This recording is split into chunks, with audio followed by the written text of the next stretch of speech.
ඔළුව කැක්කුමේ භයානකම පැතිපෙන්නන ස්නූප් ගැන හරියටම දැනගමු. S.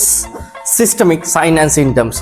Systemic sign and symptoms කියලා කියන්නේ ඔයාට උණ තියෙනවා නම් එහෙම නැත්නම් ඔයාට කන්න බැරි වෙනවා නම් ඔයා එකපාර weight loss එකක් වෙනවා නම් මෙන්න මේවට තමයි systemic sign and symptoms කියන්නේ. මේවා HIV වල, cancer වල එහෙමත් නැත්නම් මොළයේ ඇතුලේ සිදුවෙන සමහරක් නහරවල ඇතිවෙන ගැටලු වලදී මෙන්න මේ systemic sign and symptoms එන්න පුළුවන්. ඒ හින්දා ඔයා පරිස්සම් වෙන්න ඕනේ ස්නූප් වල S අකුර ඔයාට තියෙනවා නම්. ස්නූප් වල දෙවෙනි අකුර N අකුර neurological sign and symptoms. ඔයාට සිහිය නැති වෙනවා වගේ වෙනවා නම් එහෙමත් නැත්නම් ඔයාගේ reflex අපි කියනවා සාමාන්‍යයෙන් ඔය අයන් එක ගෑවුනහම එකපාර අයින් වෙන ඒවා.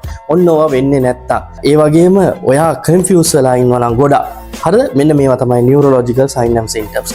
මේවා ඔයාට තියෙනවා නම් සමහරක් විට ඔයාගේ brain එකේ ටියුමර් එකක් වෙන්න පුළුවන්, cancer එකක් වෙන්න පුළුවන්. ඉතින් ඊටමත් ඉක්මනින් ඔළුව කැක්කුමත් එක්ක මෙන්න මේ sign and symptoms තියෙනවා නම් ඔයා වෛද්‍යවරයෙක් හම්බෙන්න ඕනේ.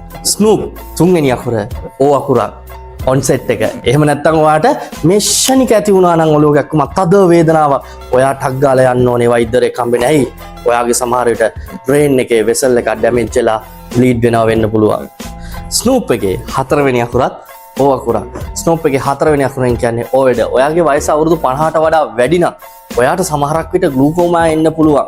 ඒකත් එක්ක ඔළුව කැක්කුම එනවා වෙන්න පුළුවන්. ජයන්ට් සෙල් ආතරයිටිස් වගේ කන්ඩිෂන් එකක් වෙන්න පුළුවන්. ඒකත් එක්කත් ඔළුව කැක්කුම එනවා. ඉතින් ඔයාට අවුරුදු 50ට වැඩි නම් එකපාර ඔළුව කැක්කුමක් ආවොත් ඔයා අනිවාර්යයෙන්ම වෛද්‍යවරයෙක් හම්බෙන්න ගිහිල්ලා ඔයාගේ රෝගය අනිවාර්යයෙන්ම රෝග විනිශ්චයකට ලක් කරගන්න ඕනේ. ඔයාගේ ඔළුව කැක්කුම ස්නූප් එකේ පස්වෙනි අකුර එහෙම නැත්නම් P අකුරට ඔයා ප්‍රෝග්‍රස් එක එහෙම නැත්නම් ටිකෙන් ටික මේක වැඩි වෙනවා නම් ඔයා අනිවාර්යයෙන්ම වෛද්‍යවරයෙක් හම්බෙන්න යා යුතුමයි. ස්නූප් එකේ අන්තිම P අකුර මොකක්ද කියන්නේ? ඔයාගේ පොසිෂන් එක.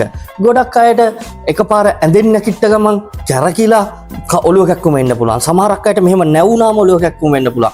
මෙන්න මේ වගේ රෝග ලක්ෂණ තියෙනවා නම් අනිවාර්යයෙන්ම වෛද්‍යවරයෙක් හම්බෙන්න යනවා. ස්නූප් කියන්නේ ඔයාගේ ජීවිතේ රැක ගන්න තියෙන sign and symptom ටිකක්. ඔයාටත් ඔළුව කැක්කුම තියෙනවා නම් මේ sign and symptoms තියෙනවා නම් බල ඉන්න එපා. වෛද්‍යවරයෙක් හම්බෙන්න. ගෙදර ඉඳන් අත් බෙහෙත් කරාට ස්නූප් වලට ප්‍රතිකාර කරන්න බෑ.